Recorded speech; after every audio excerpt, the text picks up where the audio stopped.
Satish here from Snowflake Chronicles. Today we are building a Python SDK for Snowflake new Cortex agent coding agent, which is generally available from August 26 this year. This cool part, we don't host the agent runtime.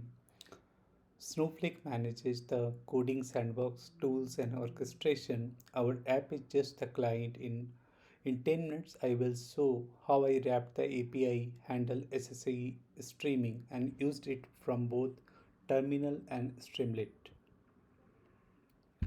So what exactly is code toolset underscore all? It's a tool type you add to a Cortex agent request. When you use it, Snowflake provisions a managed coding sandbox automatically. That sandbox includes bash, file read write, editing, grep, GLOB, web search, Snowflake SQL execution, and skills. Important, we are not implementing our own agent loop. Our app sends the request, Snowflake handles orchestration and streams results back. There are also a related code execution tool, but that is just Python execution. Code underscore toolset all gives the full coding agents toolset. The architecture is deliberately simple. At the top, our Python application using my SDK. The SDK handles config, auth, request building, streaming, and conversation state. Underneath is Snowflake's Cortex Agent API, specifically post API v2 Cortex Agent run. The API streams responses with server sent events. Behind that is the managed coding agent runtime. So I build the client. Snowflake manages the agent runtime and sandbox. Now the SDK design, I wanted application code to be tiny, so I used a Fluent Builder. The client config reads Snowflake environment variables. Then you configure the orchestration model, optional system instructions, and permission policy. Finally, build gives you a coding agent object. The app doesn't need to know how the REST request is built. It just call the agent ask. That's the abstraction for this demo. I am using always underscore allowed to keep things simple. In production, choose permission policy deliberately. Here's the tricky part I discover. The response is streamed as SSE, so you can't treat every line as an independent application event. The event type and its data arrive at separate fields. When my parser sees event colon response.text.delta, it must remember that event type, that when the following data line arrives, it associates the JSON payload with that event. That state transition is critical. I spent hours debugging because my first mental model was a read a line, parse a line, done. The fix is to maintain current event type while iterating, then pair with the next data payload. One of the most important implementation details. Okay, enough architecture. Let's run it. I am inside SDK repo.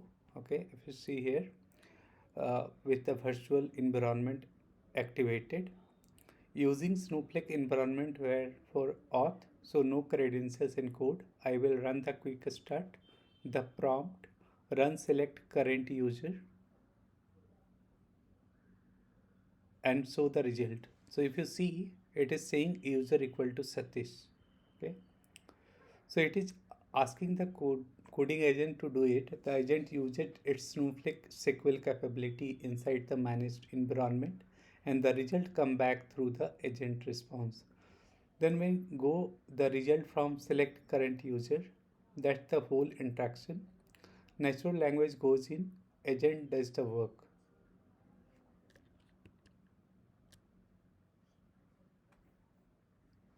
So the next demo is for Streamlit demo.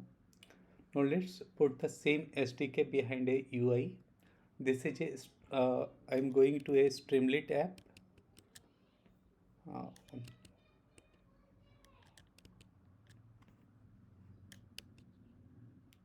one moment.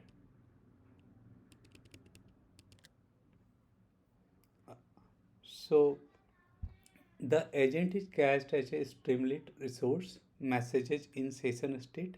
I will ask what it can do. The agent respond with a full capability list, Snowflake data and analytics, development data pipelines, DevOps, documentation. Now the real demo. I will ask to build incremental pipelines and scheduled workflow for an online retailers. So it will take some time and it will give this particular result. Okay, so we can see what happens. The agent creates an entire retail analytics database with four schemas. In raw data, it creates products, orders, customers, line items loaded with over 27K rows of sample data. Then it creates CDC streams in incremental schemas to monitor all changes.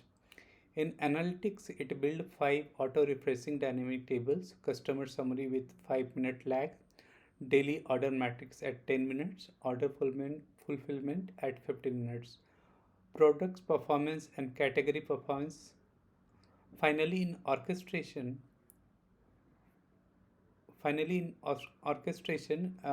creates 5 scheduled tasks, a root task every 15 minutes, CDC processing every 5 minutes, and a daily aggregation at 2 a.m.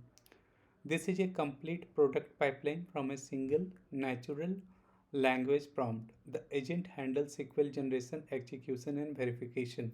We can see the same into our Snowflake account. So if you see here, a retail analytics database is created and all the schema and associated dynamic tables, streams, orchestration tables, views, sequences, and tasks is being created.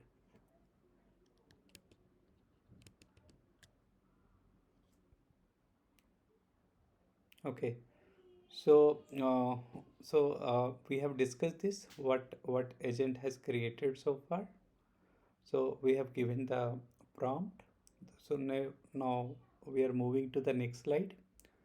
So the 5 key lessons we can see here. If you want to, uh, so 5 key lessons we can see here. One is SSE parsing. So don't parse lines as isolated events. Maintain context and pair data with event to conversation state. The server support threaded conversation. My SDK stores the thread ID and send it with subsequent requests. So no need to resend history. 3 permissions always allow is convenient but not production safe. Choose policy deliberately. Fourth is SQL constraint. The coding agent SQL tool is read only for select and show command. It can write to stages, so understand the execution model. 5 is local Python environment. On Mac operating system, especially use as explicit virtual environment to avoid conflicts.